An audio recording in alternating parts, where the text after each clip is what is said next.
So how do you sharpen a Nevi, Montana Jack, Black Jack? They're all very similar when they're designed. They're a sickle that have this kind of dramatic bend in the terminal shank. In the functional shank, from that bend is now going to be the terminal shank.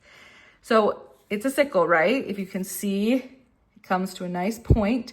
Sickles have almost like a triangle to the end of them. So we want to follow that design characteristics when we sharpen. We're going to keep an eye on where this bend is. So if this is the whole functional shank, this is the terminal shank.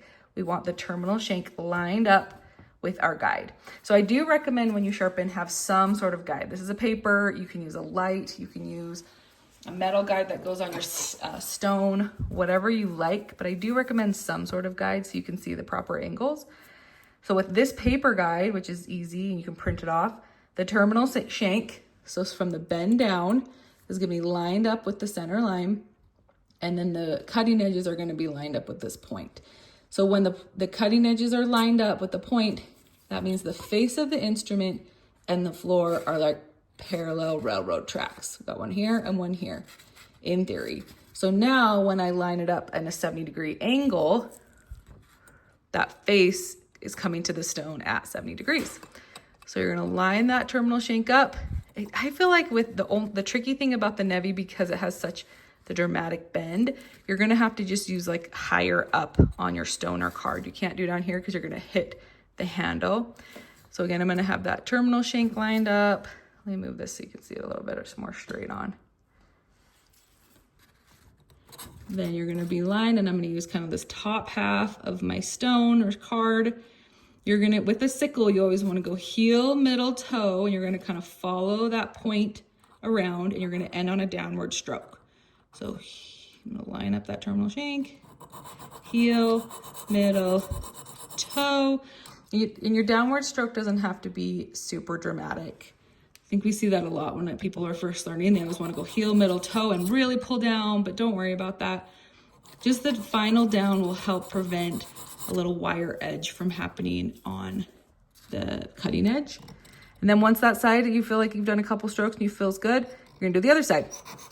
Heel, middle, tip, heel, middle, tip, and then you are going to test it. So the biggest things with this is how much pressure do you need to put? Depends how dull your instrument is. If it's very dull, you're gonna wanna use a coarser diamond card or a coarser stone and put more pressure. If you're just touching it up a little bit, you're just lightly sharpening it, you don't have to put as much pressure, or you could use like a fine card or stone, which is kind of nice, okay?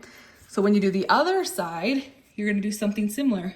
You're gonna have that terminal shank, so from the bend down, lined up with the middle line, so the face and the floor are parallel. And then now when I'm gonna sharpen this side, again, you're kind of have to choke up on your stone a bit. Just use this last little part. And you're gonna go heel, middle, toe, heel, middle, toe, tip technically. Then the other side, heel, middle, tip, okay? And it's funny because I've sharpened a lot of instruments and I've noticed that the area, the side, that gets wrapped around the mesial of the instrument, or mesial of the tooth, so it's like this part is always more dull, because I guess it makes sense because we're gonna use this on the distal, this around the mesial. This side is always so much more dull, so you might have to do the one a couple more times.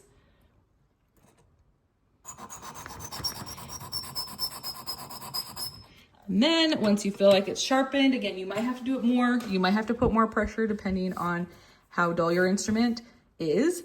Then we are going to use a test stick and treat this like a tooth. So you want to make the 70-degree angle like you would your instrument. Keep a fulcrum. You want that nice initial biting sound. If you don't have that, you're going to want to grab your stone again and resharpen.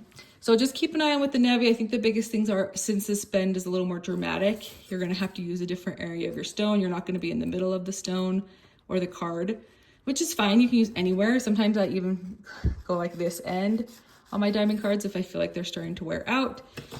And then again, that part that wraps around the mesial is gonna be more dull. So you might have to sharpen that side a little bit more. And then always double check and make sure it's sharp with your test stick.